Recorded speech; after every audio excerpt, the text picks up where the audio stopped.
Assalamualaikum warahmatullahi wabarakatuh. Innal hamdalillah nahmaduhu wa nasta'inuhu wa nastaghfiruh wa na'udzu billahi min shururi anfusina wa sayyiati a'malina. Man yahdihillahu fala mudilla lahu wa man yudlil fala hadiyalah. Asyhadu an la ilaha illallah wahdahu la syarika lah wa asyhadu anna Muhammadan 'abduhu wa rasuluhu la nabiyya ba'dah. Allahumma shalli wa sallim wa barik ala abdika wa nabiyyika Muhammad wa ala alihi wa sahbihi wa man ihtada bihadihi ila yaumil qiyamah. Qala Allah jalla wa ala ya ayyuhalladzina amanu taqullaha haqqa tuqatih wa la tamutunna illa wa antum muslimun. Ya ayyuhan nasu taqu rabbakumul ladzi khalaqakum min nafsin wahidah wa khalaqa minha zawjaha wa batha minhuma rijalan katsiran wa nisaa'a wattaqullaha alladzi tasaaluna bihi wal arham innallaha kana 'alaykum raqiba. يا أيها الذين آمنوا اتقوا الله وقولوا قولا سديدا يصلح لكم أعمالكم ويغفر لكم ذنوبكم ومن يطع الله ورسوله فقد فاز فوزا عظيما. أما بعد, ikhwatal iman rahimani wa rahimakumullah. Alhamdulillah, segala puja dan puji hanya untuk Allah Subhanahu wa taala Ar-Rahman Ar-Rahim, atas segala limpahan nikmat yang Allah anugerahkan bagi kita semuanya. Allah Subhanahu wa taala yang telah memuliakan kita dengan dinul Islam. Allah Subhanahu wa taala memuliakan kita dengan tauhid. Yang dengan nikmat tauhid ini Allah Subhanahu wa taala memuliakan kita sehingga kita tidak menyembah dan beribadah kepada sesama makhluk, namun kita beribadah kepada Allah Subhanahu wa taala Rabbul Alamin, Tuhan dari seluruh makhluk, Tuhan seluruh alam semesta. Dan alhamdulillah Allah Subhanahu wa taala memuliakan kita dengan menjadikan kita bagian dari umat Muhammad bin Abdullah sallallahu alaihi wasallam, khaira ummah, umat yang terbaik, umat yang dimuliakan oleh Allah Subhanahu wa taala, yang Allah Subhanahu wa taala jadikan risalah Nabi kita Muhammad sallallahu alaihi wasallam sebagai penutup risalah para nabi, dan Allah Subhanahu wa taala jadikan beliau sallallahu alaihi wasallam sebagai rahmatan lil alamin, sebagai rahmat bagi seluruh alam semesta, yang sehingga dengan diutusnya beliau sallallahu alaihi wasallam Allah Subhanahu wa taala mengangkat masa jahiliyah ini dari umat manusia, dan tidak tersisa lagi jahiliyah yang meliputi seluruh muka bumi, tidak akan pernah kembali lagi sampai nanti menjelang hari kiamat. Ikhwatal iman rahimani wa rahimakumullah. Di kesempatan sebelumnya kita telah membahas tentang hilful fudul, bagaimana perjanjian yang disaksikan oleh Nabi kita Muhammad sallallahu alaihi wasallam, yang di dalam perjanjian itu banyak mengandung ibrah, pelajaran yang sangat berharga yang dikenang oleh Nabi sallallahu alaihi wasallam, sehingga ketika beliau sallallahu alaihi wasallam telah menjadi seorang nabi, telah mendapatkan risalah ini, beliau sallallahu alaihi wasallam sampai mengingat dan menyebutkan tentang perjanjian tersebut, sehingga Nabi sallallahu alaihi wasallam kemudian beliau mengatakan bahwa aku menyaksikan di masa jahiliyah hilful fudul, dalam riwayat yang hilful mutayyibin, yang jika saya diajak untuk menghadiri perjanjian serupa di dalam Islam ini, aku akan menyambutnya. Ikhwatal iman rahimani wa rahimakumullah. Kita lanjutkan kajian kita bahwa Nabi kita Muhammad bin Abdullah sallallahu alaihi wasallam ketika beliau usia 25 tahun, dari usia beliau yang penuh berkah, Nabi sallallahu alaihi wasallam berdagang ke negeri Syam dengan membawa harta dagangan milik Khadijah radhiyallahu anha. Khadijah radhiyallahu anha, beliau adalah Khadijah binti Khuwailid, salah seorang wanita pedagang yang sangat terkenal akan kemuliaan harta, dan beliau radhiyallahu anha sering bekerja sama atau kemudian mengangkat beberapa orang yang dipercayanya untuk diberi amanah, ya, untuk diberi amanah dengan perdagangan tersebut. Sebagaimana disebutkan ikhwatal iman rahimani wa rahimakumullah dalam beberapa buku sirah, bahwa ketika sampai berita kepada Khadijah radhiyallahu anha akan jujurnya Nabi sallallahu alaihi wasallam di dalam bertutur kata, akan mulia dan agungnya amanah beliau sallallahu alaihi wasallam, akan mulianya akhlaknya, maka dia mengutus salah seorang utusannya untuk menawarkan kepada Nabi sallallahu alaihi wasallam untuk ikut menjadi wakil atau bermudharabah, bekerja sama dengan Khadijah, ya, dengan memperdagangkan sebagian dari harta barang dagangan Khadijah ini. Kemudian Nabi SAW mendapatkan nisbah dari keuntungan, ya, dari perdagangan tersebut. Kemudian Khadijah sampai menawarkan kepada Nabi SAW karena melihat begitu mulianya akhlak dan perilaku dan kejujuran Rasulullah SAW, beliau menawarkan profit yang cukup menarik untuk Nabi SAW, sehingga Nabi SAW menerimanya. Disebutkan dalam beberapa riwayat bagaimana Abu Talib berkata kepada Nabi Shallallahu Alaihi Wasallam, wahai Muhammad, wahai keponakanku, wahai anakku, bahwa aku seorang laki-laki yang tidak memiliki harta dan kondisi zaman ini semakin hari semakin berat untuk kita hadapi. Ini kaummu sudah sering untuk membawa barang perdagangan ke negeri Syam untuk memperdagangkan beberapa barang dagangan ini. Dan Khadijah binti Khuwailid sering mengangkat beberapa wakil dari kalangan laki-laki dari kaumnya, dari kaummu, dari Quraisy untuk membawa barang dagangannya.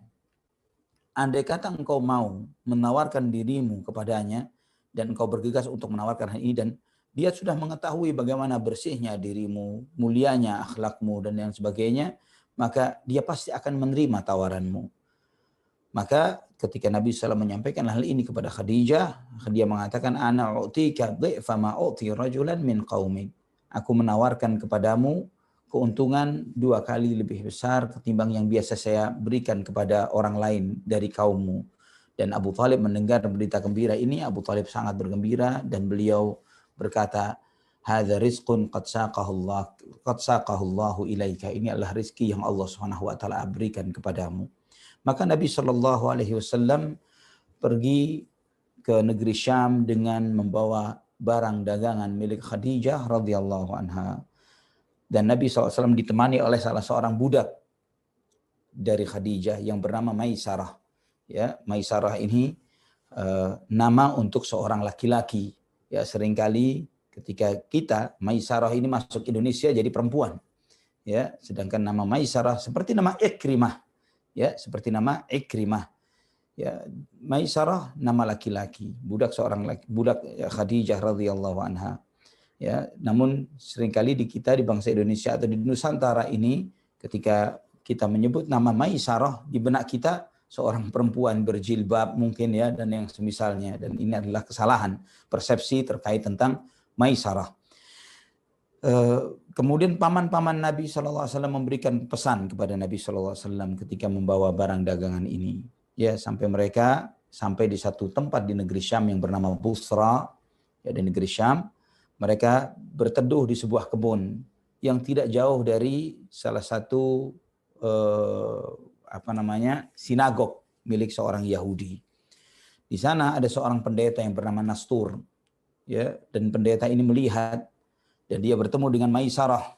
Dia bertanya, siapa yang belum lama yang barusan saja duduk di bawah pohon ini? Maka Maisarah berkata, ini salah seorang dari Quraisy yang duduk di bawah pohon ini, dari ahlil haram, dari penduduk orang yang sekitar tanah haram. Maka pendeta itu mengatakan, ma nazala hadhihi asy-syajarata qattun illa nabi. Yang berhenti, yang berteduh di bawah pohon ini tidak lain pasti dia adalah seorang nabi. Ya, dijelaskan oleh para ulama, maksud dari perkataan pendeta ini adalah mengenai batas waktu itu. Jadi pohon itu bukan berarti bahwa pohon itu hidup berabad-abad lamanya dari sejak zaman Nabi Isa atau sebelum Nabi Isa kemudian sampai kepada sang pendeta ini. Tidak seperti itu, tapi maksudnya adalah bahwa disampaikan pada kitab-kitab suci terdahulu tentang ciri Nabi itu dan bagaimana dia akan muncul dan di mana dia akan singgah dan yang lain sebagainya, ditentukan tentang waktu yang ciri-ciri waktu kapan Nabi tersebut akan muncul. Nah, di antaranya adalah adanya kebun ini, adanya pohon tersebut dan berteduhnya orang itu di waktu yang tertentu tersebut. Kemudian ditanyalah oleh pendeta tersebut tentang ciri-ciri Nabi Shallallahu Alaihi Wasallam. Ya, apakah kedua matanya ini tajam dan maksudnya tajam ini lebar dan kemudian bercelak? Dikatakan oleh Maisarah, na'am la tufariquhu. Ya, matanya seperti itu dan tidak pernah berubah, seperti itu mata Nabi SAW. Maka pendeta ini mengatakan huwa nabiyyun wa huwa akhirul anbiya. Dia adalah seorang nabi dan dia adalah nabi terakhir. Ikhwatal iman rahimani wa rahimakumullah. Di dalam perdagangan ini Nabi SAW pernah sekali waktu terjadi perselisihan, ya, terjadi silang pendapat dengan salah seorang di dalam menawarkan perdagangan itu. Kemudian adalah salah seorang yang berdebat dengan Nabi SAW ini, kemudian dia mengatakan, ihlif billati wal uzza. Wahai Muhammad, jika kamu benar, cobalah, kamu harus bersumpah. Bersumpahlah demi Lata dan Uzza. Maka Nabi SAW mengatakan, ma halaftu bihima qat, wa inni la'amurru fa'a'ridu anhuma. tidak akan pernah aku bersumpah dengan keduanya. Ya, ketika aku melewati Latta dan Uzza, aku akan melewat begitu saja dan aku tidak peduli dengan adanya berhala-berhala ini. Maka orang tersebut setelah melihat kesungguhan hati Nabi SAW, maka orang itu mengatakan, benar, kamu yang benar, saya yang salah. Ikhwatal iman rahimani wa rahimakumullah. Pernah dijelaskan pada awal-awal kajian tentang kebiasaan suku Quraisy yang melakukan perjalanan musim dingin dan musim panas, rihlat asy-syita'i was-saif, bahwa ketika mereka ini membawa dari Mekah barang dagangan, di antaranya adalah barang dagangan itu yang dari negeri Yaman. Mekah dibawa ke Mekah, dari Mekah dibawa ke negeri Syam, ya. Kemudian dari negeri Syam membeli beberapa barang dagangan, dibawa lagi ke kota Mekah untuk diperdagangkan di penduduk kota Mekah. Itu yang dilakukan oleh Nabi Shallallahu Alaihi Wasallam ketika beliau sesampainya di kota di negeri Syam, beliau habiskan barang dagangan Khadijah radhiyallahu anha. Kemudian Nabi SAW memberi beberapa hal yang layak diperdagangkan dan diperjualbelikan di kota Mekah bersama Maisarah. Nabi SAW kemudian balik lagi ke kota Mekah. Ikhwatal iman rahimani wa rahimakumullah. Melihat bagaimana bagusnya akhlak dan perilaku Nabi kita Muhammad sallallahu alaihi wasallam yang sangat bagus di dalam bertutur kata, di dalam bernegosiasi, di dalam ini dan itu, membuat Maisarah ini sangat kagum dan sangat mencintai Nabi sallallahu alaihi wasallam. Sampai seakan-akan dia merasa dirinya sebagai budak Rasulullah sallallahu alaihi wasallam. Kemudian ketika sampai di Murrah Dhahran, tempat yang tidak jauh dari kota Mekah, Maisarah berkata kepada Nabi kita Muhammad SAW, ya Muhammad, intaliq ila Khadijah fa akhbirha bima sana'allahu laha ala wajhik. Wahai Muhammad, bergegaslah kamu menuju Khadijah dan sampaikan keuntungan besar yang kita peroleh ini, ya, yang keuntungan Khadijah melalui dirimu ini. Fa innaha ta'rifu dzalika lak. Maka Nabi SAW kemudian masuk ke kota Mekah, menemui Khadijah di siang hari. Ketika itu, ya, ketika Nabi SAW datang menghampiri rumah Khadijah, Khadijah sedang di lantai 2 rumahnya. Dia melihat dari kejauhan kendaraan barang dagangan Rasulullah SAW dengan Maisarah ini. Dia perhatikan bagaimana awan yang menaungi Rasulullah SAW dan dia terkagum melihat hal ini. Kemudian ketika Nabi SAW menemuinya, menyampaikan berita ini kepada Khadijah, ya, dan keuntungan yang diperolehnya, bergembiralah Khadijah, luar biasa dia sangat gembira. Kemudian dia menemui Maisarah dan kemudian Maisarah pun menceritakan apa yang dilihatnya, apa yang didengarnya, ya. Dan kemudian Khadijah berbalik bertanya, saya tadi melihat ketika kamu arah datang kemari, saya melihat ada 2 awan yang menaungi Muhammad. Apa kata Maisarah? Qad ra'aitu hadza mundzu kharajna minasyam. Sejak saya pulang dari negeri Syam balik ke kota Mekah, saya selalu melihat ini sepanjang perjalanan. Dan juga disampaikan tentang apa yang disampaikan oleh Nastur, sang pendeta ini. Maka di dalam perdagangan ini Khadijah mendapatkan keuntungan yang berlipat dari perdagangan bersama Nabi SAW, melebihi keuntungan yang biasa dia dapatkan dari orang lainnya, dan akhirnya dia pun memberikan lebih keuntungan untuk Nabi kita Muhammad SAW. Riwayat ini, ya, riwayat perdagangan Nabi SAW dengan membawa harta Khadijah dan bermudharabah, ya, bekerja sama dengan Khadijah radhiyallahu anha, ini diriwayatkan oleh beberapa para ulama ahli sirah, di antaranya Ibnu Sa'ad dalam tabaqatnya, Ibnu Ishaq dalam sirahnya, juga Al-Imam Az-Zahabi di dalam kitab sirahnya. Ikhwatal iman rahimani wa rahimakumullah. Tentang keberkahan berdagang, ya, bahwa Nabi SAW sebagai seorang pedagang ini, kita melihat bahwa Allah Subhanahu wa taala menyebutkan di dalam beberapa ayat-ayat Al-Qur'an dan hadis-hadis Nabi SAW tentang keutamaan tijarah atau perdagangan.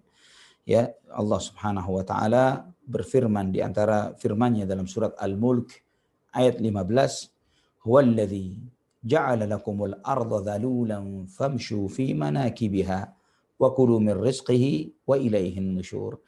Dialah Allah Subhanahu wa taala yang menjadikan bagi kalian bumi yang layak untuk dipijak. Maka berjalanlah di pundak-pundak bumi ini dan makanlah kamu dari rizkinya, dan kepadanya lah kalian akan dikembalikan. Juga Allah Subhanahu wa taala berfirman di dalam surat Al-Jumu'ah ayat 10, "Fa idza qudiyatis salatu fantashiru fil ardi wabtaghu min fadlillah." Ketika salat selesai ditunaikan, maka bertebaranlah kalian di muka bumi dan carilah karunia Allah Subhanahu wa taala. Al-Imam Al-Baghawi ketika menafsirkan ayat ini beliau mengatakan, jika selesai menunaikan sholat Jumat, bertebaranlah kamu di muka bumi untuk berdagang, untuk mencari hajat kebutuhan kalian. Sehingga para sahabat radhiyallahu anhum ajma'in, ya, mereka ini tidak memiliki hari libur. Ya, perlu antum pahami ikhwatal iman bahwa di masa para sahabat mereka sangat menghargai waktu. Nah, menghargai waktu itu bagaimana? Menghargai waktu itu adalah dengan mengisi waktu itu dengan hal-hal yang produktif. Bukan dengan pengangguran, bukan dengan melakukan hal-hal yang sia-sia, yang tidak mengandung manfaat sama sekali. Ya, bukan seperti itu. Bukan asik dengan banyaknya holiday, hari libur. Ya. Sedangkan kita yang hidup di zaman ini, yang kita tahu bahwa usia kita tambah hari, semakin hari, bukan semakin panjang, tapi semakin pendek. Dan juga ajal itu semakin cepat menyapa seseorang, dan bahwa bagaimana dahulu, jika orang dahulu kita tahu, ya, jangan bicara dahulu ini 100, 200, 300 tahun yang lalu, beberapa puluh tahun yang lalu misalnya, kita mengetahui penyakit seperti kolesterol, darah tinggi, kencing manis, dan yang semisalnya seringkali menyapa orang-orang yang sudah menginjak tua 50 tahunan ke atas. Namun saat ini kita melihat anak-anak usia remaja-remaja atau orang-orang yang baru menginjak usia 30 atau di awal 40-an mereka sudah terkena dengan penyakit-penyakit ini, dan tidak sedikit di bawah itu pun juga yang terkena stroke dan yang semisalnya. Namun pendeknya usia yang kita jalani saat ini tidak membuat kita lebih produktif ketimbang umat-umat sebelum kita. Bahkan subhanallah, kenyataannya ikhwatal iman rahimani wa rahimakumullah, kita akan lebih senang jika menghabiskan banyak waktu untuk hal-hal yang sia-sia. Ya, banyak waktu untuk hal-hal yang tidak ada manfaatnya. Tidak sedikit sudah tua-tua, sudah kakek-kakek dan nenek-nenek. Kesibukannya apa? Jalan-jalan keliling dunia. Ya, naik kendaraan ini atau melihat jalan ini dan itu. Tidak memikirkan bahwa ajal sewaktu-waktu akan menjemput, apa yang akan dia bawa ketika dia meninggal dunia. Tidak memikirkan kemudian apa, misalnya habis waktunya dengan hobi-hobi yang, ya, hobi itu boleh, ya, apalagi hobi itu memberikan kesehatan bagi seseorang, hobi olahraga, hobi ini, hobi itu, selama tidak dilarang oleh syariat, silahkan. Namun menghabiskan umur, misalnya sebagian waktunya banyak habis di gym misalnya untuk membuat bodinya lebih bagus misalnya, atau sebagian besar waktunya habis untuk bersepeda dan sibuk memperhatikan tentang ini, itu, peralatan ini dan lain sebagainya. Habis puluhan bahkan ratus juta untuk sepeda yang nggak kelihatan. Ya, tidak kelihatan ratusan juta di barang yang memang kita harus memakainya, harus berkeringat, ya, harus kepanasan, kehujanan dan lain sebagainya. Tapi nilainya kadang mobil pun kalah dengan itu. Ya, ikhwatal iman. Apa yang menjadi konsen dan perhatian orang-orang ini dengan menghabiskan banyak waktu, energi, dan harta. Tapi untuk hal-hal yang sia-sia, itu adalah sia-sia. Itulah sesuatu yang tidak akan memberikan maslahat sama sekali. Para salafun saleh terdahulu, mereka memanfaatkan waktu dengan sebaik-baiknya. Maka mereka tidak mengenal hari libur. Bahkan itu diantara yang dipahami oleh para a'immatus sunnah, a'immatus salaf. Ya, Allah Subhanahu wa taala juga berfirman dalam Al-Qur'an, fa idza faragta fansab. Jika kamu selesai dari satu pekerjaan, maka lelahkan dan letihkan dirimu dalam pekerjaan yang lainnya yang bermanfaat. Artinya masa jeda boleh untuk istirahat sejenak. Tapi kemudian kita menikmati masa libur yang berlama-lama, berpekan-pekan, berhari-hari, berbulan-bulan, kemudian kita menghabiskan waktu begitu saja untuk hal-hal yang tidak produktif, ini bukanlah bagian dari ajaran Islam. Maka sampai-sampai Syekh Muhammad Nasiruddin Al-Albani rahimahullah di dalam salah satu risalah beliau tentang risalah Jum'atul Jami'ah, beliau menyampaikan tentang bahwa meliburkan diri di hari Jumat itu bid'ah, kata beliau. Yang meliburkan diri di hari Jumat itu bukanlah bagian dari sunnah. Dalilnya firman Allah Subhanahu wa taala dalam surat Al-Jumu'ah ayat 10 ini. Fa idza qudiyatis salatu fantashiru fil ardi wabtaghu min fadlillah. Ketika salat itu selesai ditunaikan, maka bertebaranlah kalian di muka bumi dan carilah karunia Allah Subhanahu wa taala. Ya, Allah Subhanahu wa taala memerintahkan kepada kita kaum muslimin, selesai salat Jumat, berdagang, berusaha, berprofesi, bekerja, mengisi waktu kita untuk hal-hal yang produktif, hal-hal yang positif untuk kehidupan dunia dan akhirat kita. Ikhwatal iman rahimani wa rahimakumullah. Pernah sekali waktu, ya, saya berdialog dengan beberapa teman, ya, beberapa teman dari Timur Tengah yang mereka ini menanyakan tentang kondisi di negeri kita, di Indonesia. Mereka mempermasalahkan karena kalian umat Islam di Indonesia ini, umat Islam termasuk umat Islam yang terbesar di dunia. Tapi kenapa kalian tidak libur di hari Jumat? Harusnya kalian libur di hari Jumat. Ya, di dalam diskusi itu mereka bertanya seperti itu kepada Ana. Dan Ana sampaikan kepada ini beberapa syekh yang dari Saudi Arabia. Saya sampaikan, Syekh, alhamdulillah kondisi kami yang tidak libur di hari Jumat adalah positif. Ya, saya katakan seperti itu. Adalah sesuatu yang sangat positif bagi kami, bukan sesuatu yang negatif. Kemudian Syekh itu bertanya, kenapa bisa demikian? Kenapa bisa positif? Maka kita katakan, Syekh, coba bayangkan. Di negeri kita ini sangat majemuk. Tidak hanya umat Islam. Ada Muslim dan banyak mayoritas umat Islam, tapi juga tidak sedikit non-Muslim. Coba dibayangkan, Syekh, apa yang terjadi jika hari Jumat libur, hari Ahad masuk di negeri Indonesia ini. Karena untuk mendengarkan inspirasi, aspirasi dari yang mayoritas, yaitu umat Islam. Ya, sehingga Jumat diliburkan, Ahad masuk kantor. Apa yang terjadi? Apakah mungkin di instansi-instansi pemerintah, di tempat-tempat yang mengandung fasilitas umum di sana, di rumah sakit dan yang sebagainya, apakah mungkin di tempat-tempat tersebut akan dibangunkan tempat ibadah, yaitu masjid? Tidak mungkin. Karena mereka, manajemen akan mengatakan mubadzir. Kenapa kami harus menyediakan masjid di sekolah, di rumah sakit, di kantor-kantor dan lain sebagainya. Sedangkan kalian, wahai umat Islam, di hari Jumat kalian tidak ngantor, kalian tidur, kalian libur di rumah. Dan sebaliknya apa yang terjadi kalau hari Ahad masuk? Maka instansi-instansi itu akan menyediakan tempat ibadah untuk yang lainnya yang pada hari itu mereka harus masuk, tapi juga bersamaan juga mereka harus melakukan ibadah, ritual ibadah di hari tersebut. Maka kita melihat ikhwatal iman, kemaslahatan kita saat ini di Indonesia misalnya, di negeri-negeri yang ada di sekitar Indonesia, di Malaysia, di Brunei dan sebagainya, yang insya Allah pemahaman anak tidak jauh berbeda dengan Indonesia, yaitu liburnya di hari Sabtu dan Ahad, Jumat tetap masuk, itu mengandung kemaslahatan yang besar bagi kita, bagi kaum muslimin. Ikhwatal iman rahimani wa rahimakumullah.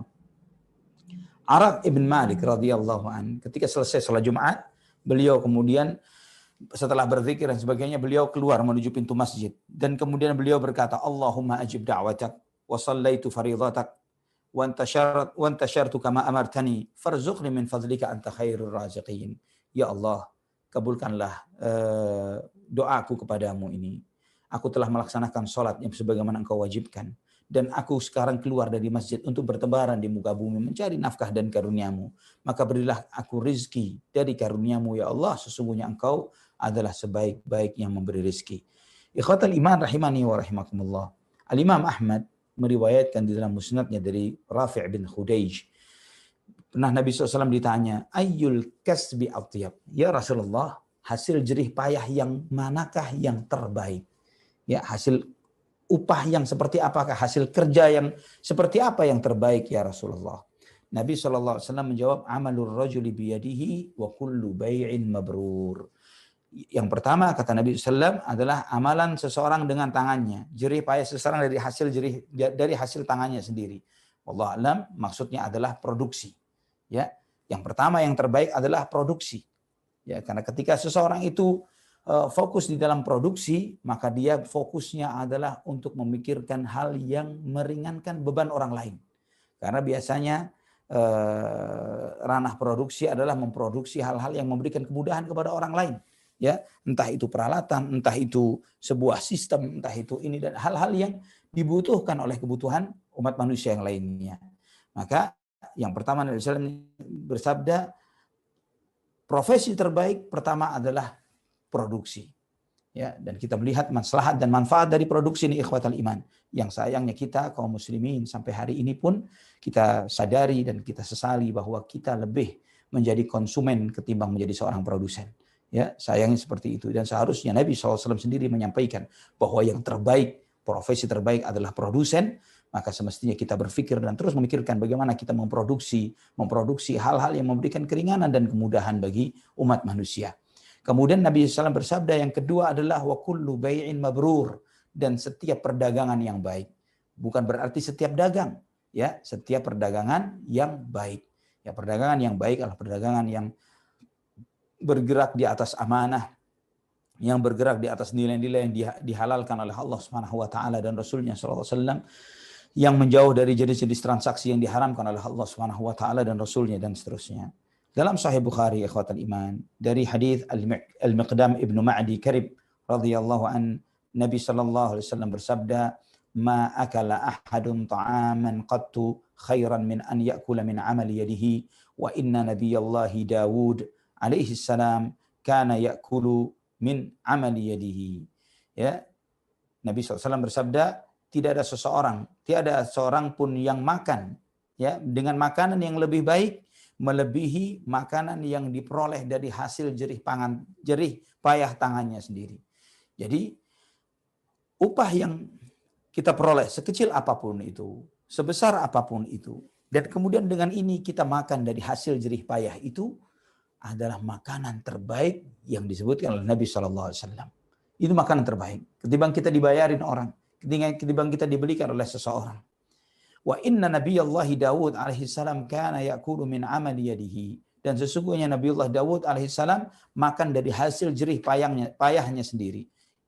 Ya, Nabi SAW memberikan contoh Nabi Daud. Telah kita bahas pada kesempatan sebelumnya. Kenapa diberikan contoh Nabi Daud? Karena beliau seorang raja. Yang seharusnya seorang raja tidak memiliki profesi sebagai seorang pedagang. Karena beliau cukup hidup dari pajak, cukup hidup dari fasilitas negara. Tapi Nabi Daud alaihissalam tetap berdagang. Dalam riwayat yang lain, inna atyaba ma akaltum min kasbikum. Sebaik-baik makanan yang kalian makan adalah dari hasil jerih payah dari tangan kalian sendiri. Dalam Sahih Bukhari juga dari Az-Zubair bin Al-Awwam radhiyallahu an, Nabi sallallahu alaihi wasallam bersabda, li an ya'khudha ahadukum hablahu fayati bi huzmatil hatabi ala dhahrihi fayabi'uha fayakuffallahu biha wajhahu khairun lahu min an yas'alan nasa a'tauhu aw mana'uhu. Ya, dalam hadis Sahih Bukhari dari hadis Az-Zubair bin Al-Awwam radhiyallahu an, Nabi SAW bersabda, jika salah seorang di antara kalian keluar dengan membawa tali, kemudian dia mengumpulkan kayu bakar, diikatnya dengan tali itu, ditaruh di punggungnya, dan dia jual kayu tersebut, yang dengan itu dia Allah Subhanahu wa taala menjaga kehormatan wajahnya, bukan sebagai peminta-minta, khairun lahu min an yas'alan nas. Itu jauh lebih baik bagi dirinya daripada dia meminta-minta kepada manusia. A'tauhu au mana'uhu. Apakah dia mendapatkan hasil dari meminta-mintanya atau dia tidak mendapatkan hasil dari meminta-mintanya. Jadi dari sini kita mengambil pelajaran, saudaraku fillah rahimani wa rahimakumullah. Jika Anda bertemu di jalanan, ya, mana yang lebih Anda belas kasihani? Peminta-minta, pengamen-pengamen, atau orang yang menjajakan tisu di perempatan-perempatan jalan?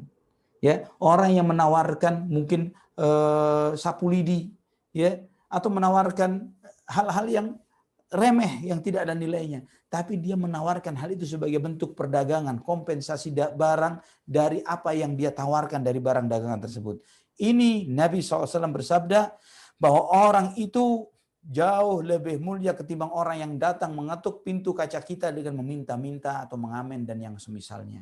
Maka ketika kita harus meletakkan belas kasihan kita kepada seseorang di jalanan, lihatlah dengan kacamata yang dilihat oleh Nabi Shallallahu Alaihi Wasallam. Jangan sampai kita merasa iba kepada pengemis dengan tampilannya yang mungkin lebih mengenaskan, lebih menderita tampilannya. Memang kita layak mengasihani orang-orang yang miskin, yang fakir, ya. Namun kita akan lebih kasihan lagi kepada orang-orang yang dagang keliling di komplek kita, ya, dengan meneriakkan suaranya untuk menjual barang dagangan tertentu, ya, apakah makanan-makanan tradisional khas untuk di daerah tertentu yang kita nggak pernah tahu, tidak pernah terbayang. Dari sekian perjalanan dia dengan keliling menawarkan ini ke sana kemari, berapa pendapatan dia dalam sehari itu? Ikhwatal iman. Dan tidak sedikit juga dari kita. Ketika kita membeli dari yang seperti itu, dia menawarkan suatu barangan dengan harga tertentu, kita masih menegonya dengan menekan habis. Yang kita pun akan malu ketika kita harus menawar yang seperti ini, dan mustahil kita menawarnya ketika kita belanja di supermarket. Ya, Anda ketika belanja di supermarket mungkin Anda membeli barang-barang yang dijajakan itu dengan item yang sama, dengan produk yang sama, Anda akan membayar lebih mahal. Ya, ketika belanja di supermarket. tapi Anda tidak berani menawar. Tapi kenapa kepada fakir, miskin yang seperti ini? Mungkin itu adalah satu-satunya transaksi baginya di hari itu. Dari kita masih dengan berat hati untuk membantunya. Ikhwatal iman rahimani wa rahimakumullah, jika kita lihat apalagi tampilannya secara zahir adalah seorang muslim, ikhlaskan, ridhakan. Bisa jadi 1.000, 2.000, bahkan atau mungkin 10.000 rupiah yang Anda lebihkan dari apa yang Anda beli dari anak-anak pedagang ini, dari orang-orang yang berdagang itu. Mungkin dari itulah yang akan menyelamatkan wajah kita dari api neraka. Kita tidak pernah tahu. Nabi SAW telah bersabda dalam salah satu hadisnya, ittaqun nar walau bisyiqqi tamrah. Takutlah kamu dari api neraka, jauhkan dirimu dari api neraka walaupun dengan bersedekah separuh biji kurma, separuh buah kurma. Walau bisyiqqi tamrah. Walaupun satu biji kurma kamu belah dua, satunya kamu makan, satunya kamu sedekahkan. Bertakwalah kepada Allah Subhanahu wa taala. Jauhkan dirimu dari api neraka dengan cara, walaupun dengan cara seperti itu. Kita tidak pernah tahu ya ikhwatal iman. Mungkin separuh biji kurma yang kita sedekahkan itulah yang menyelamatkan kita. Dengan apa yang kita tolong kepada fakir miskin yang menjajakan dagangannya di pinggir-pinggir jalan ini. Ya pedagang-pedagang kaki lima yang mungkin menawarkan yang kita temui di perempatan jalan dan yang semisalnya, itulah yang mungkin akan menyelamatkan kita. Wallahu a'lamu bissawab. Ikhwatal iman rahimani wa rahimakumullah. Kita telah membahas pada kesempatan sebelumnya ketika kita membahas Nabi SAW sebagai seorang penggembala. Bagaimana profesi para nabi yang mereka ini juga ada yang tukang kayu seperti Nabi Zakaria alaihissalam, ya, Nabi Musa alaihissalam, Nabi Syuaib alaihissalam.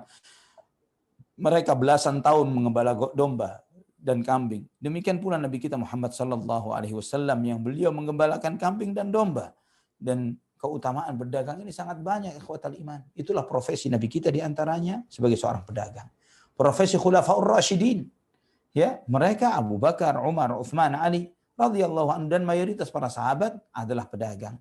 Di antaranya yang menjelaskan tentang keutamaan berdagang ini adalah hadis yang diriwayatkan oleh Imam Al-Bukhari di dalam sahihnya dan juga Imam Muslim di dalam kitab sahihnya dari Anas bin Malik. Ketika beliau menceritakan tentang sahabat Abdurrahman bin Auf radhiyallahu anhu, ketika beliau sampai ke kota Madinah, kemudian Nabi SAW mempersaudarakan beliau, ya, antara Abdurrahman bin Auf dengan Sa'ad ibn Rabi' al-Ansari. Dipersaudarakan Nabi SAW. Dan Sa'ad ibn Rabi' ini seseorang yang sangat kaya, sangat mampu. Maka beliau berkata kepada Abdurrahman bin Auf radhiyallahu anhu, "Uqasimuka mali nisfain wa uzawwiju." Harta saya, wahai Abdurrahman, saya belah dua. Separuh kamu, separuh saya. Dan saya ingin menikahkan engkau. Silahkan kau menikah. Ikhwatal iman, rahimani wa rahimakumullah. Inilah nilai persaudaraan yang dipersaudarakan oleh Nabi kita Muhammad sallallahu alaihi wasallam. Nanti insyaallah kita akan membahasnya lebih dalam, ya, ketika sampai kepada fasenya. Ya, bagaimana persaudaraan. Innamal mu'minuna ikhwah. Sesungguhnya orang-orang beriman itu bersaudara. Sejatinya saudara itu seperti apa? Terkadang ikhwatal iman, kita dengan saudara kandung kita yang keluar dari rahim yang sama pun kita tidak akan berpikir seperti Sa'ad ibn Rabi' al-Ansari terhadap Abdurrahman bin Auf. Padahal dari orang tua yang sama-sama muslim dan muslimah, lahir dari rahim yang sama, kita pun masih sangat bakhil dengan saudara kandung kita. Ya, bagaimana dengan mukmin, saudara sesama muslim, saudara sesama Islam, sesama iman? La haula wala quwata illa billah. Mungkin kita akan pikirkan mereka setelah kita memikirkan kondisi cucu dan cicit-cicit kita yang sudah terpenuhi, baru kita akan memikirkan kepada orang lain. Ini karena kebakhilan yang ada di dalam setiap hati kaum muslimin wal iyadzu billah. Ikhwatal iman. Sa'ad ibn Rabi menawarkan kepada Abdurrahman bin Auf, saya belah hartaku dua. Saya berikan separuh bagimu. Dan jika engkau menikah, saya akan menikahkan dengan biaya dariku. Namun Abdurrahman bin Auf, dan ini perhatikan ikhwatal iman, bukan berarti setiap tawaran pemberian itu diterima begitu saja dan kita bergembira dengan tawaran-tawaran ini. Tidak. Seorang mukmin memiliki kehormatan dan harga diri, memiliki iffah, memiliki kehormatan dan harga diri. Tidak gampang mendapatkan menerima hadiah-hadiah pemberian-pemberian begitu saja. Ya, seorang mukmin bukan mudah begitu saja kemudian diberikan fasilitas-fasilitas membuat dia ternina bubukkan dengan kondisi lemahnya, kondisi dhaifnya, kondisi dia tidak bisa mengangkat harkat dan martabat dirinya, terutama di hadapan Allah dan kemudian di hadapan sesama manusia. Abdurrahman bin Auf mengatakan tidak. Terima kasih, semoga Allah memberikan keberkahan untuk keluarga dan hartamu. Saya ingin dibantu satu saja. Antarkan saya ke pasar. Antarkan saya ke pasar. Maka subhanallah ikhwatal iman, kita lihat Abdurrahman bin Auf radhiyallahu an, beliau tidak memiliki apapun, tidak punya modal. Ya, beliau minta diantarkan ke pasar. Dan alhamdulillah di hari itu, alhamdulillah dia radhiyallahu an, beliau pulang dengan membawa sedikit yogurt dan minyak samin. Ya, dia mendapatkan keuntungan di hari itu yogurt dan minyak samin. Profesinya apa? Ya awalnya dia berdagang, yang dia perdagangkan adalah jasa. Ya, jasa membantu mengangkatkan barang orang, jasa membantu ini dan itu sambil dia mengamati transaksi apa yang sedang terjadi di pasaran ini. Kemudian mana harga yang lebih, mana harga yang kurang, mana kualitas yang bagus, mana kualitas yang kurang bagus. Customer ini minatnya jenis yang bagaimana, customer itu minatnya dengan produk dan yang seperti apa. Ya, beliau mengamati dan mengklasifikasikan ini dan itu, kemudian beliau berkembang berdagang sampai Allah Subhanahu wa taala memberikan kemuliaan kepada beliau radhiyallahu an, Abdurrahman bin Auf, sampai beliau kemudian menikah tidak lama setelah itu. Dan Nabi SAW bertanya, berapa mahar yang kamu bayar? Dijawab oleh Abdurrahman bin Auf, saya membayar dengan emas sebesar biji kurma. Ya, emas sebesar biji kurma sebagai mas kawin pernikahannya Abdurrahman bin Auf dengan salah seorang wanita dari wanita Ansar. Ikhwatan iman rahimani wa rahimakumullah. Kita membaca di dalam sirah bahwa bagaimana Abdurrahman bin Auf termasuk sahabat yang diberi keberkahan oleh Allah Subhanahu wa taala di dalam perdagangannya. Abu Ayyub As-Sakhtiyani rahimahullah, beliau mengatakan, qala li Abu Qilabah. Abu Qilabah berkata kepadaku, ilzamis suq fa innal ghina minal afiyah. Ya, menetaplah kamu di kiosmu di pasar, karena kecukupan itu adalah bagian dari anugerah yang sangat besar. Maksudnya kecukupan di sini adalah tidak bergantung kepada orang lain. Ya, kecukupan itu bagian dari kemuliaan yang Allah berikan kepada seseorang. Dan ini mengajarkan kepada kita bahwa seorang muslim, seorang mukmin harus terus berusaha mencari nafkah dengan nafkah yang halal, terus meminta keberkahan kepada Allah Subhanahu wa taala. Ikhwatal iman, para salafun salih terdahulu, ya, antum mendengar ulama-ulama seperti Abdullah ibn Mubarak, ya, seorang yang imam mulia, Syekhul Islam di zamannya, guru dari para tabi'in, ya, Abdullah ibn Mubarak, seorang pedagang yang sukses, seorang mujahid, dan seorang yang bersedekah dengan kedermawanannya. Sampai sekali waktu Ali bin Fudail bertanya kepada Abdullah ibn Mubarak. Ali bin Fudail, dia adalah anaknya Fudail ibn Iyad, salah seorang imam dari kalangan tabi'in. Ali berkata bahwa ayahku pernah bertanya kepada Abdullah ibn Mubarak, anta ta'muruna biz-zuhd wat-taqallul wal-bulgha wa naraka ta'ti bil bada'i min biladi Khurasan ila biladil haram, kaifa dha? Wahai Abdullah ibn Mubarak, wahai imam, engkau mengajarkan kepada kami untuk hidup zuhud, hidup dengan sedikit harta, cukup dengan bekal yang secukupnya. Namun engkau membawa barang dagangan dari Khurasan, dari Iran, kemudian kamu bawa ke tanah haram, ke Mekah, ke Madinah, kamu perdagangkan ekspor impor ini ekspor impor di zaman itu. Kaifa dha? Bagaimana bisa seperti ini? Ya. Apa jawaban Abdullah ibn Mubarak? Imam besar, ikhwatal iman, seorang alim min ulama min az-zuhad, termasuk orang yang ahli zuhud, rahimahullahu rahmatan wasi'ah. Ya Aba Ali, kemudian beliau berkata, innama af'alu dha li asuna bihi wajhi wa ukrima bihi 'irdi wa asta'ina bihi ala ta'ati rabbi. Beliau mengatakan, Abdullah ibn Mubarak mengatakan, ya Abu Ali, aku melakukan hal ini agar aku menjaga kehormatan wajahku, agar aku menjaga kehormatan harga diriku, dan dengan berdagang ini aku memanfaatkan hasil perdagangan ini untuk membantuku di dalam taat kepada Tuhanku. Ikhwatal iman, maka jika antum membaca sejarah beliau, Al-Imam Abdullah bin Mubarak, seorang yang cukup kaya, cukup mampu secara ekonomi, luar biasa, rahimahullah rahmatan wasi'ah. Bahkan hasil perdagangannya, apa yang beliau manfaatkan? Beliau manfaatkan untuk membiayai para ulama ahli hadis, talibul ilm ahli hadis. Ya, siapa yang mengkiprahkan hidupnya untuk menuntut ilmu hadis, belajar agama, mengumpulkan hadis-hadis Nabi sallallahu alaihi wasallam, ya, mempelajari sunnah Rasulullah sallallahu alaihi wasallam ini, beliau tanggung, beliau jamin hidupnya. Padahal beliau sendiri orang alim, seorang alim minal ulama. Ya, jika orang-orang berilmu ini memiliki kehormatan dan harga diri yang seperti ini, ikhwatal iman, maka dia tidak perlu merendahkan dirinya ke pintu-pintu penguasa. Tidak perlu merendahkan dirinya kepada para pejabat-pejabat atau kepada pengusaha-pengusaha sukses atau politikus-politikus dan yang lain sebagainya. Tidak perlu dia mengemis-kemis kepada sana dan sini. Dia dengan kehormatan dan harga dirinya menjaga kehormatan agama ini. Karena jika rusak wajah para ulama, karena hinanya mereka, karena dihinakannya mereka, karena merendahkan dirinya di hadapan pejabat, di hadapan penguasa, di depan para agama ini memiliki nilai dan kemuliaan dan kedudukan. Ikhwatal iman, rahimani wa rahimakumullah. Maka ingat perkataan Abdullah bin Mubarak rahimahullah, bahwa saya berdagang seperti ini agar wajah saya terhormat, agar harga diri saya terjaga, dan dengan hasil dagang ini saya bisa membantu saya untuk taat kepada Allah Subhanahu wa taala. Sebagaimana kata kaidah yang mengatakan faqidus syai'i la yu'ti. Orang yang tidak punya sesuatu bagaimana bisa memberi? Jika ingin sedekah harus punya harta. Ikhwatal iman rahimani wa rahimakumullah. Dan terkadang para pedagang, para pengusaha, orang-orang kaya ini, mereka bisa mendapatkan keuntungan besar dari hasil dagangan dan bisnisnya, ya, melebihi apa yang diperoleh dari para ulama, para dai dan para ustadz. Kenapa demikian? Seperti Abdullah bin Mubarak rahimahullah, ya, kita kesampingkan sisi kealiman dan keulamaan,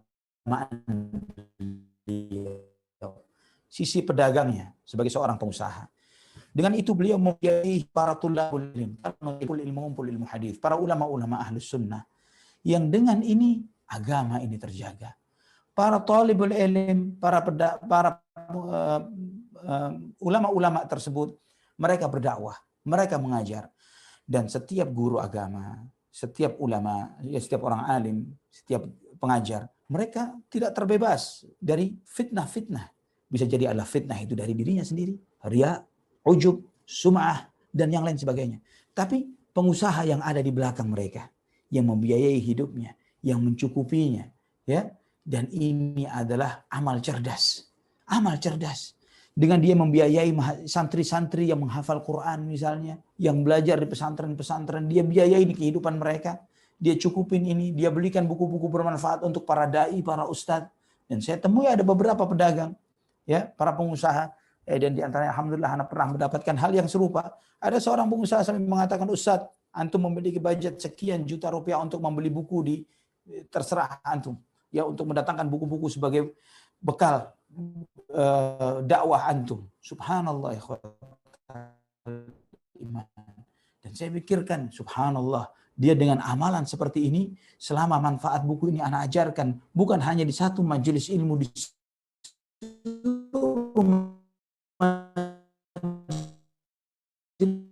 majelis ilmu, tanpa dia sadar dari seperti itu. Dan sedangkan anaknya sendiri, para dai yang lainnya, belum tentu amalan kita diterima. Kita tidak pernah tahu. Bisa jadi kita menyampaikan dengan hanya mengharapkan imbalan yang tidak ada artinya dari imbalan-imbalan dunia wal'iyadzubillah, yang membuat apa yang kita lakukan ini tidak ada nilainya, sia-sia. Ikhwatal iman rahimani wa rahimakumullah. Itulah para sunnah, para salafun salih terdahulu, dan bisnis. Ini juga pelajaran bagi sebagian kita yang mengira kalau sudah hijrah dari dahulunya, misalnya hijrah, kemudian dia di masjid dan tidak lagi memperhatikan kondisi anak dan istrinya dan orang-orang yang harus dia tanggung. Ini juga salah, ya ikhwatal iman. Ini tidak benar. Imam Ahmad bin Hanbal pernah ditanya tentang seseorang yang lebih lama nongkrong di rumahnya atau di masjidnya ketimbang seseorang yang sibuk mencari rizkinya. Mana yang lebih dia sukai? Ya, mana yang lebih utama? Kata Imam Ahmad rahimahullah, mengomentari orang yang sibuk datang keluar masuk masjid namun tidak memperhatikan untuk mencukupi nafkah kebutuhan dirinya, hadza rajulun jahilal ilm. Orang ini adalah orang bodoh, tidak mengerti ilmu agama. Ama sami'a qaulan Nabi sallallahu alaihi wasallam wa ju'ila rizqi tahta dhilli rumhi? Apakah dia tidak pernah mendengar hadis Nabi sallallahu alaihi wasallam yang beliau bersabda, dan dijadikan rizkiku di bawah bayangan anak busur anak panahku, Ini hadis ini diriwayatkan Imam Ahmad dengan sanad yang baik. Ikhwatal iman rahimani sabda, "Law annakum kuntum tatawakkaluna 'ala Allahi haqqa tawakkulihi la ruzaqtum kama turzaqut tayru taghdu khimasan wa taruhu bitana." Andai kata kalian bertawakal kepada Allah dengan tawakal yang benar, niscaya Allah akan memberikan rizki kepada kalian seperti Allah memberi rizki kepada seekor burung yang dia keluar dari sarangnya. Bukan diam di sarangnya, dia keluar dari sarangnya dalam keadaan lapar dan dia balik dalam keadaan kenyang. Keluar dari sarang Anda, menuntutlah ilmu, mencari nafkah, ya, cukupi kebutuhan keluarga. Semaksimal yang bisa Anda lakukan. Dengan profesi apapun, malu dengan melihat profesi ini atau itu, walaupun Anda harus hidup dari sampah, kata hidup dari sampah adalah jauh lebih terhormat ketimbang kita hidup menjadi sampah di masyarakat kita, di keluarga kita, di lingkungan kita. Wal'iyadzubillah. Ikhwatal iman rahimani wa rahimakumullah. Zaid ibn Maslamah rahimahullah, beliau memiliki sebidang lahan tanah. Beliau tanam, bercocok tanam di sana. Kemudian ketika Umar bin Khattab melihat ini, beliau mengatakan, asabta, istaghni 'anil nas, yakun aswan lidainik wa akram laka alaihim. Apa yang kamu lakukan ini sudah benar. Dengan bercocok tanam ini kamu tidak butuh mengemis kepada orang lain. Dengan hasil apa yang tumbuh dari tanah sebidang petak tanahmu ini, yang kamu dengan itu tidak meminta-minta kepada orang, kamu telah menjaga kehormatan dirimu. Dan jika kamu mohon menjaga kehormatan dirimu, kamu telah menjaga kehormatan agamamu. Dan kamu akan menjadi lebih mulia. Ini perkataan Umar Ibn Khattab radhiyallahu an. Ikhwatal iman rahimani wa rahimakumullah. Maka kita melihat bagaimana para sahabat radhiyallahu anhum, mereka berdagang lintas daratan, lintas lautan. Mereka juga bercocok tanam, mereka memanen kurma, ya, dan mereka adalah uswah dan qudwah kita, ya, para sahabat radhiyallahu anhum ajma'in.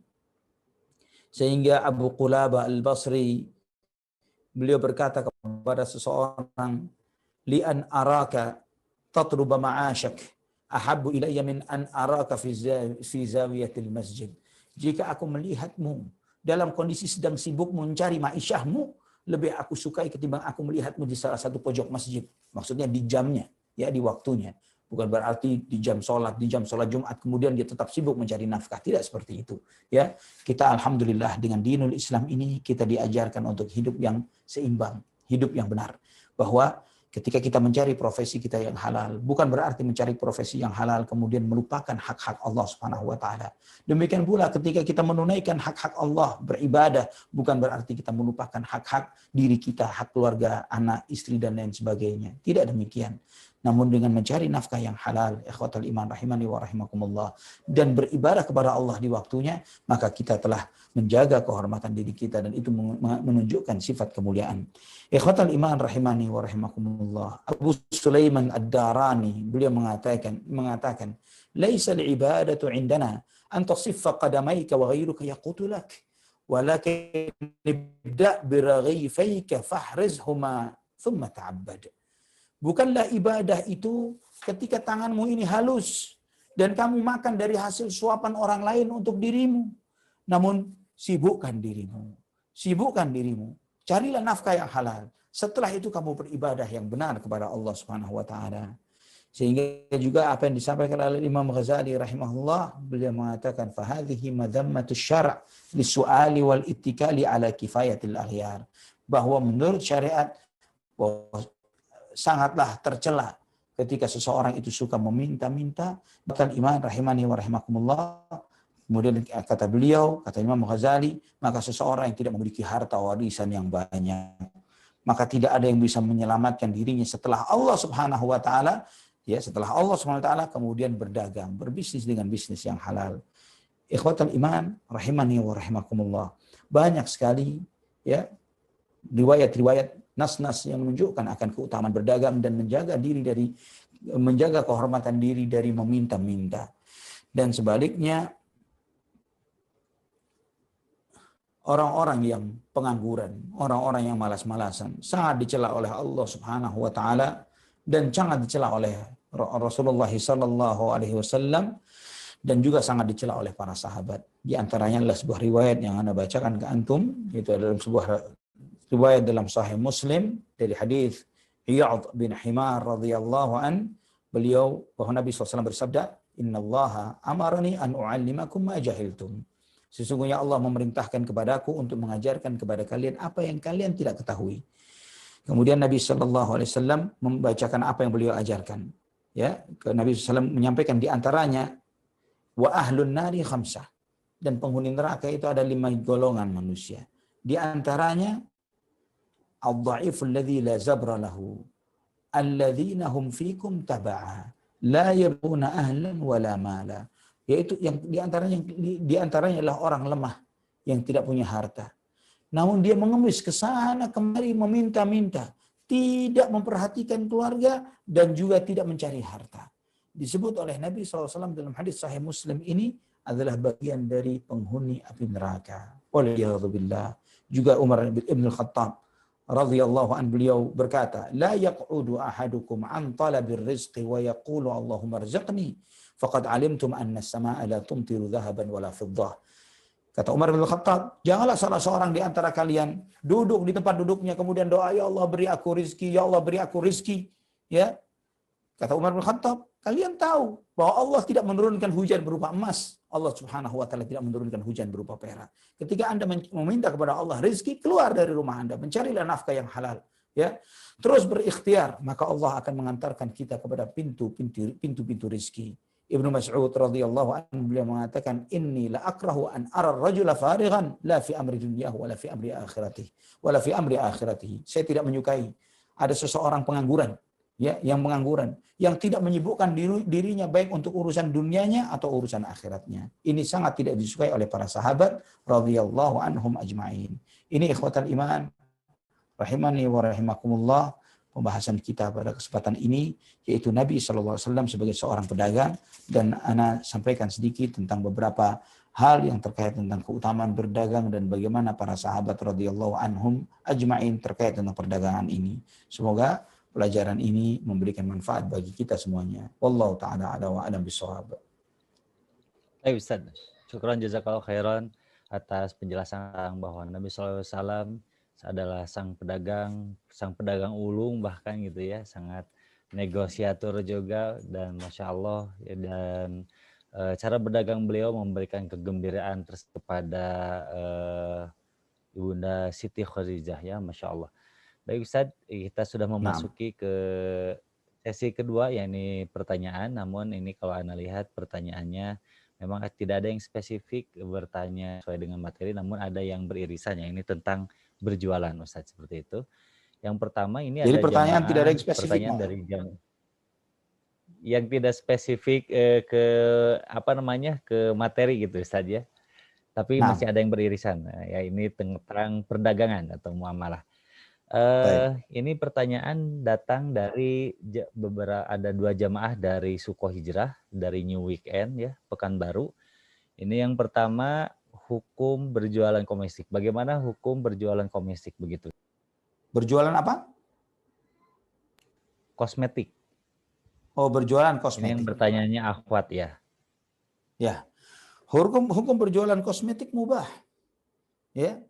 Hukum berjualan kosmetik adalah mubah. Boleh saja. Ya, sama seperti orang hukum berjualan pisau. Ya, pisau ini pisau untuk pedagang pisau di pasar, misalnya untuk pisau dapur, untuk pisau potong hewan, ya. Apa hukumnya? Mubah. Boleh saja. Karena kosmetik ini dibutuhkan oleh wanita.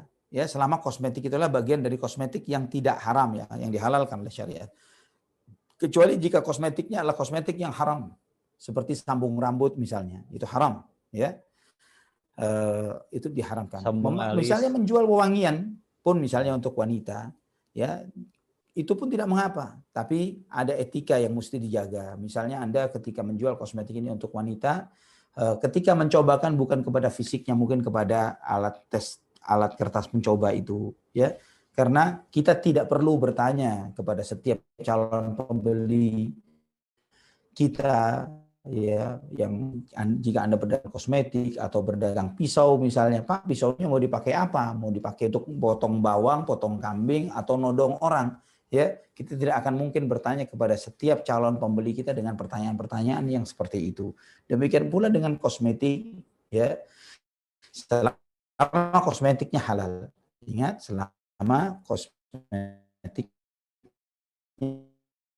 ada, kecuali kalau kosmetik haram, misalnya wig itu haram, ya, sambung mata, sambung rambut misalnya, dan hal-hal yang serupa. Wallahu a'lam bishawab. Ada pertanyaan yang lain? Masih ada Ustaz. Ini Nah, masih sama dari jamaah Suko Hijrah Pekanbaru juga. Yang kedua, apa hukumnya jika salah seorang sudah memesan barang ke kita ya, ke penjual. Setelah barang dipesan, kemudian hendak akan diantarkan, lalu yang pemesan ini barang yang dipesan lalu si konsumen ini membatalkan pesanannya itu. Bagaimana hukumnya Ustaz untuk kita selaku pedagangnya, juga untuk si pemesan barangnya yang membatalkan pesanannya tersebut. barakallahu fiik. Wallahu a'lam. Saya tidak tahu jawaban tentang hukum ini. Nanti saya akan pelajari lebih dalam tentang, ada ini salah satu opsi dalam istilahnya adalah khiyar. Ya, adalah khiyar, hak untuk membatalkan transaksi. Tentang hal ini, wallahu a'lam bishawab, ana akan lebih pelajari lebih lanjut. Insyaallah, mudah-mudahan antum ingatkan ana di kajian yang akan datang. Insyaallah ana jawab. Baik Ustaz, insyaallah. Berikutnya pertanyaan dari Ukti Rani Soraya. Assalamualaikum warahmatullahi wabarakatuh. Ustaz, ana hendak membuka kedai minuman kekinian ya, minuman kekinian dan cemilan kekinian. Nah, di sana tempatnya sudah ada yang jual minuman seperti kopi dan es-esan ya, minuman saset seperti itu. Lalu semua peralatan dan bahan sudah saya siapkan semua. Tapi saya ragu karena khawatir mengganggu hak rezeki orang. Menurut Ustadz, saya harus bagaimana Ustadz? Demikian Khawatir karena apa? Khawatir mengambil rezeki orang lain. Begitu. Kekhawatiran ini salah. Ya, kekhawatiran mengambil rezeki orang lain ini salah. Dan seringkali ana memberikan catatan komentar kepada sebagian ikhwah. Seringkali ikhwatal iman, dan ini juga pernah diungkapkan oleh Imam Ibnu Qayyim rahimahullah dalam kitab Madarijus Salikin. Beliau menyebutkan di dalam kitab Madarijus Salikin ketika membahas tentang tawakal, terkadang tawakal terhadap rizki ini sebagian orang kafir, saya tidak katakan semuanya, sebagian orang kafir jauh lebih besar tawakalnya ketimbang sebagian dari kaum muslimin. Ya, contohnya, antum insya Allah pasti pernah tahu di lokasi di mana kita tinggal ada satu mall isinya dagang handphone semuanya. Ya, dan rata-rata bukan dari kita. Satu mall dagang handphone semuanya, satu mall dagang satu item produk tertentu yang sama. Ya, satu mall bukan 1, 2, 3 kios atau toko, juga satu mall jual peralatan elektronik, ya, jual hasil barang dagangan yang persis sama, komputer dan yang lain sebagainya. Namun antum perhatikan sebelah dengan sebelahnya, dengan yang di atasnya, dengan yang level di bawahnya. Tidak ada satu di antara mereka berpikir saya tidak mau dagang di sana, nanti rezeki saya diambil oleh tetangga sebelah saya. Atau yang lain, saya tidak mau dagang di sana, nanti saya ngambil rezeki teman saya. Karena rezeki tidak bisa diambil ya akhi. Rezeki tidak bisa diambil oleh siapapun. Kita hanya bisa niru kesuksesan orang. Kita bisa niru jejak orang ini sukses karena sunnatullah yang seperti ini. Dia berdagangnya begini, dia begini, dia begitu, dia begini. Dia cara promosinya seperti ini. Dia melayani karyawan dan konsumennya seperti ini. Tapi rezeki siapa yang mengatur dan menentukannya? Allah subhanahu wa ta'ala. Allah subhanahu wa ta'ala. Rezeki yang sudah dibagi sebelum kita tercipta di muka bumi dan bahkan sebelum Allah menciptakan langit dan bumi tidak akan bisa. Jangankan ambil. Tertukar saja tidak mungkin. Ya, tertukar rezeki kita kepada tetangga sebelah tidak akan bisa, apalagi mengambil. Wallahu a'lam bishawab. Ustaz, mudah-mudahan untuk Ukti Rani Soraya, mudah-mudahan semakin termotivasi lagi dan tetap percaya diri ya, dan percaya Allah tentu saja bahwa rezeki tidak akan diambil ataupun mengambil rezeki orang lain ya. Tidak mungkin kita mengambil rezeki orang. Betul Ustaz. Berikutnya pertanyaan dari Ukhti Nidar. Assalamualaikum Ustaz. Mau bertanya tentang harokah. Harokah itu apa ya? Nah, terus kalau ada lembaga yang menyediakan sertifikat untuk orang-orang yang mendengarkan ceramahnya, supaya ceramahnya didengar banyak orang. Karena orang-orang itu tergiur dengan sertifikat. Apakah itu termasuk mengajak kepada golongannya? Demikian Ustaz pertanyaannya. Menganut kepada pemahaman apa? Pemahaman di sini menganut mendengarkan ceramahnya agar mendapatkan sertifikat ya. Sertifikat ya. Karena orang-orang itu tergiur dengan sertifikat, apakah itu termasuk mengajak kepada golongannya? Oh, nah. Allah ibarik fiik. Pertanyaan terkait dengan harokah pertama. Istilah kata harokah berarti pergerakan, ya. Namun istilah ini adalah istilah yang muhdats. Maksudnya istilah yang tidak ada dasarnya dalam Al-Quran dan Sunnah Nabi Shallallahu Alaihi Wasallam. Maka jika sesuatu istilah baru yang muncul yang tidak ada tuntunan dalam Quran dan Sunnah, maka kita tanyakan dulu ya. Kita tidak memutuskan bahwa itu hak, kita tidak akan memutuskan bahwa itu batil, kecuali setelah kita tatsabbut dan tabayyun apa yang dimaksud dengan istilah harokah. Ya.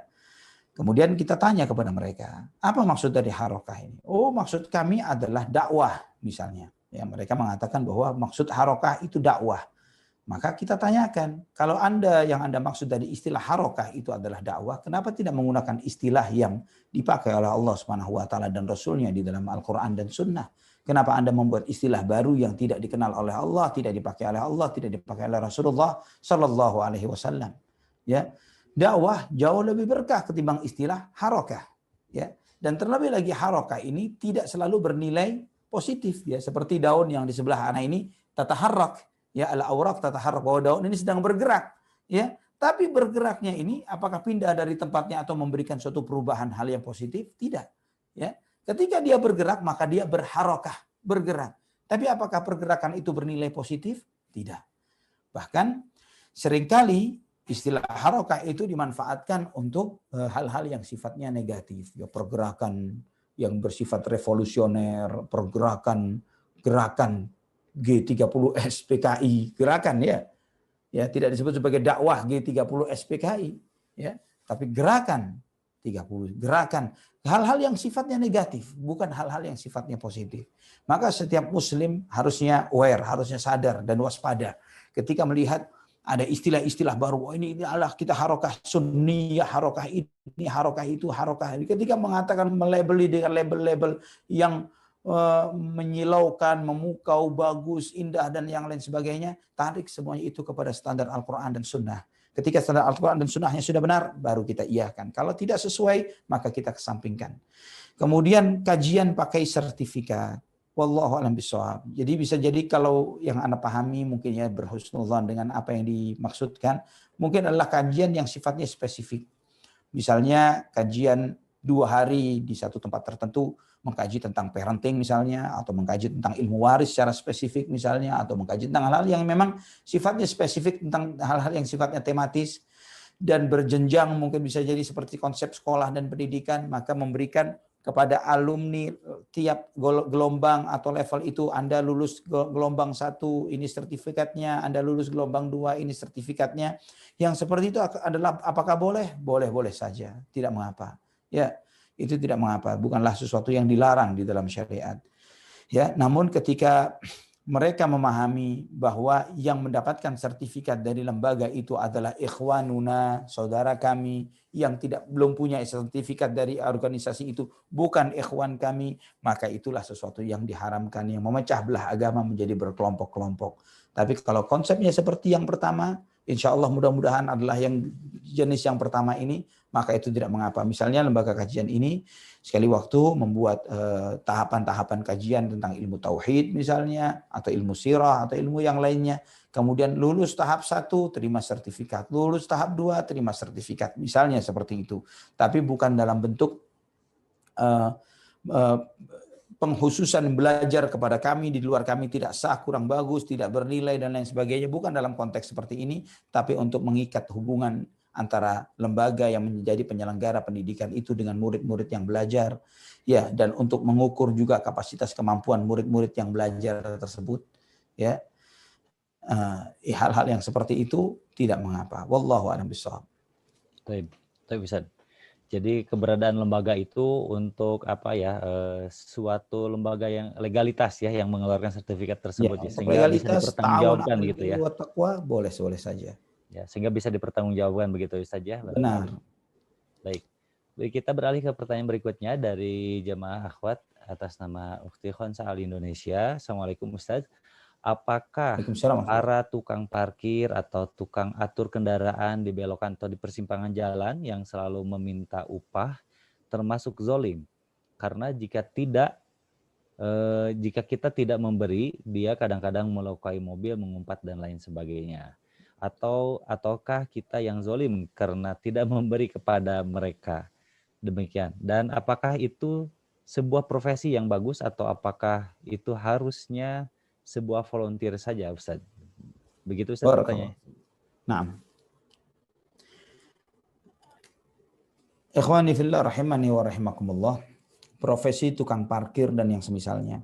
Kita beberapa lokasi, beberapa lahan, ada lahan-lahan yang memang ditentukan oleh ownernya, oleh pemilik tempat tersebut bahwa lahan ini bebas parkir. Maksudnya boleh parkir dan tidak dipungut biaya. Namun kemudian ada sebagian preman-preman setempat yang kemudian mengambil alih manfaat dari lahan tersebut dengan menarik upah dengan cara yang tidak hak, tidak benar. Ya, kemudian karena memang mereka memiliki organisasi, asosiasi dan yang semisalnya, akhirnya mereka mendapatkan legalitas untuk ketidakbenaran mereka ini, untuk cara yang tidak benarnya mereka ini. Lahan yang memang sudah diumumkan bahwa bebas parkir atau parkir di sini adalah gratis. Kemudian dia dengan tiba-tiba saja datang dan kemudian memprofesikan dirinya dengan menarik upah dari orang-orang yang parkir di sana dengan tidak halal, maka itu adalah haram, hasil yang haram. Ya. Namun ada lagi bentuk yang lainnya. Jika kita tidak tahu, ya, kita tidak tahu karena tidak semua tempat lahan yang layak parkir di tempat kita berada, di mana kita memarkirkan kendaraan kita, kita tidak akan mungkin tersebut cari tahu satu demi satu apakah lahan ini termasuk bebas parkir atau tidak. Maka yang paling sederhana di dalam bagaimana kita menilai seseorang adalah hadis Nabi SAW yang beliau bersabda, man sana'a laka ma'rufan fakafi'uhu. Ya, barang siapa yang telah berbuat baik kepadamu, beri imbalan. Ya, ketika ada seseorang, kita tidak peduli dia tukang parkir atau bukan tukang parkir, ya, kita tidak peduli siapa latar belakang dan bagaimana dia kok bisa ada di situ. Tapi ketika dia membantu kita memarkirkan kendaraan kita, mengarahkan supaya kendaraan kita parkir di tempat yang tepat, keluar dari tempat itu dengan selamat dan aman, tidak membentur, tidak kena dengan kendaraan lain atau tidak bertabrakan dengan kendaraan yang lewat dari jalur yang berbeda dengan dia menjadi tameng hidupnya, ya, mempersilahkan kita keluar dan kemudian menahan kendaraan yang ada dari arah yang berbeda. Hal-hal yang seperti ini adalah sesuatu yang ma'ruf, sesuatu yang baik. Atau ketika kita memberi kepada orang yang berada di pertigaan atau perempatan jalan yang memberikan jalan kepada kita, ini adalah sesuatu yang sifatnya ma'ruf dan baik. Dia telah berbuat baik kepada kita. Fakafi'uhu, berilah imbalan kepadanya. Bisa jadi apa yang dia berikan kepada kita jauh lebih besar ketimbang apa yang kita berikan kepadanya, walaupun 5.000 rupiah misalnya. Tapi kebaikan ma'rufnya dia kepada kita bisa jadi lebih besar dari itu. Wallahu a'lam bishawab. Nah, Ustaz. Berikutnya pertanyaan dari Ukhti Sari Tangerang. Assalamualaikum warahmatullahi wabarakatuh. Semoga Allah merahmati Ustaz dan keluarga. Anak guru les namun belum kompeten dalam penguasaan ilmunya. Apakah halal bayaran yang anak terima? Demikian Ustaz. Afwan, diulang Kang Zain. Baik. Anak seorang guru les, ya, guru les privat gitu. Namun belum kompeten dalam penguasaan ilmunya. Apakah halal bayaran yang anak terima itu? Ya. Kita mengetahui satu hadis Nabi Shallallahu Alaihi Wasallam yang Nabi SAW pernah ditanya tentang kapan kiamat, kata Nabi SAW adalah ketika suatu urusan diserahkan kepada bukan ahlinya.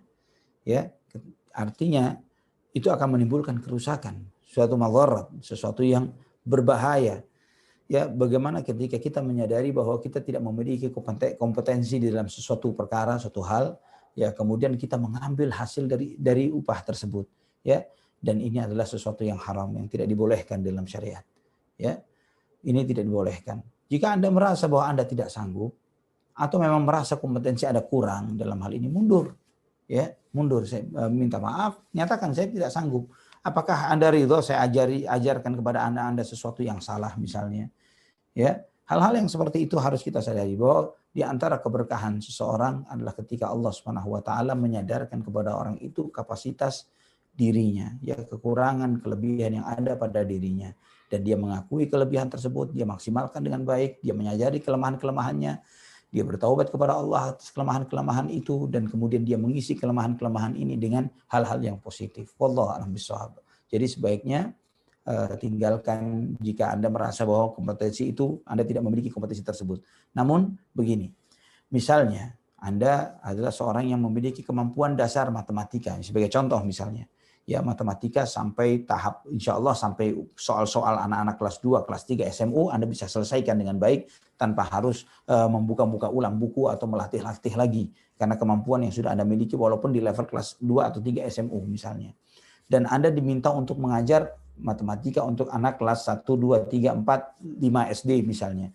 Apakah itu termasuk dalam kompetensi karena Anda misalnya merasa belum lulus S1 MIPA matematika? Tidak. Ya, artinya Anda termasuk memiliki kompetensi karena apa yang Anda ajarkan di bawah level kemampuan Anda. Ya, di bawah level kemampuan Anda. Bukan berarti bahwa kompetensi itu karena ijazah. Ya, tidak selalu seperti itu. Ya, karena saya tidak merasa memiliki ijazah MIPA matematika misalnya, kemudian bagaimana saya mengajar matematika atau jurusan sekolah di IKIP jurusan matematika SD, SMP, SMU, tidak harus seperti itu. Ketika Anda memiliki kemampuan untuk mengerjakan soal-soal yang diujikan di calon-calon siswa Anda, dan Anda memiliki kemampuan untuk bisa menerangkan dan mengajarkan kepada mereka, maka Anda termasuk orang yang memiliki kompetensi dalam hal tersebut. Wallahu a'lam bishawab.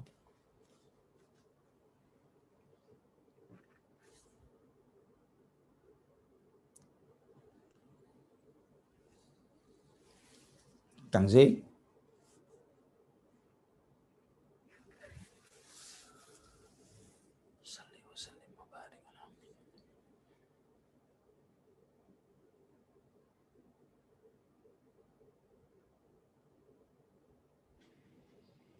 Oke, Wildan, tafadhol dibantu. Kaki saya sinyalnya kayaknya problem. Akhbimo, kaifa haluk, sehat antum? Alhamdulillah Ustaz. Barakallahu fikum. Semoga keluarga antum sehat walafiat juga. Amin Ustaz. Amin. Ustaz, ini sudah jam 21.01, mau diakhiri pertanyaan atau masih ada atau sudah habis? Ini Kang Zanya kayaknya problem sinyalnya drop. Jadi Kak. Sinyalnya drop. Iya. Kalau misalnya masih ada sisa pertanyaan yang mungkin belum bisa tersampaikan pada kesempatan ini, boleh ditahan untuk kajian yang akan datang. Siap. Bagaimana? Tafadhol juga Ustaz. Ya. Close saja. Jadi Anda tutup dengan apa? Kuis. Pertanyaan. Kuis Ustaz. Baik. Pertanyaannya mudah dan sangat sederhana. Ya. Dan ini insya Allah memberikan pelajaran bagi kita. Siapa yang mendampingi perjalanan dagang Nabi SAW ke negeri Syam dan apa jenis kelaminnya? Ini untuk memantapkan di dalam hati kita kesalahpahaman banyak sebagian kita. Kok Nabi SAW safar ditemani seorang wanita begitu ya? Pertanyaannya sederhana, siapa yang mendampingi Nabi SAW ketika beliau melakukan perjalanan dagang ke negeri Syam dan beliau laki-laki atau perempuan? Wallahu a'lam bishawab. Masya Allah. Jazakallah khairan Ustaz. Allah ya barik fiik. Dan kajian kita berikutnya insya Allah temanya tentang pernikahan Rasulullah SAW dengan Khadijah. Masya Allah. Itu kajian kita pekan depan. Mungkin kita cukupkan sampai di sini. Ikhwani wa akhwati fillah, rahimani wa rahimakumullah. Alhamdulillah Allah Subhanahu wa taala memberikan kemudahan kepada kita, dan ana secara pribadi berterima kasih kepada ikhwah yang mensupport ya kajian ini. Alhamdulillah kajian ini juga live di channel YouTube ana Ali Hasan Bawazir Official. Masya Allah. Sahla TV di YouTube juga, di IG ana dan juga di Facebook ana juga alhamdulillah, dan ini disupport oleh banyak ikhwah yang Jazahumullahu khairan katsiran, ya, yang memberikan support kepada ana supaya ana bisa berdakwah dengan lebih lebih giat lagi di dalam berdakwah. Jazahumullahu khairan katsiran. Alhamdulillah. Dan ikhwatal iman rahimani wa rahimakumullah, sampai di sini kajian kita. Insyaallah Allah Subhanahu wa taala senantiasa memberikan kepada kita kecintaan yang benar kepada Nabi kita Muhammad SAW, cinta yang sunnah, ya, cinta yang berusaha untuk menghidupkan sunnah beliau SAW di dalam kehidupan kita sehari-hari. Semoga Allah Subhanahu wa taala menganugerahkan kepada kita kesempatan untuk melihat wajah beliau sallallahu alaihi wasallam kelak di surga, minum dari telaga beliau sallallahu alaihi wasallam, dan bercengkrama dengan beliau sallallahu alaihi wasallam di surga Allah Subhanahu wa taala kelak. Amin ya rabbal alamin. Sampai di sini kita tutup dengan doa kafaratul majlis. Subhanakallahumma wa bihamdik asyhadu an la ilaha illa anta astaghfiruka wa atubu ilaik. Wassalamualaikum warahmatullahi wabarakatuh. Waalaikumsalam warahmatullahi wabarakatuh. Jazakallahu khairan Ustaz, barakallahu fikum ilmunya.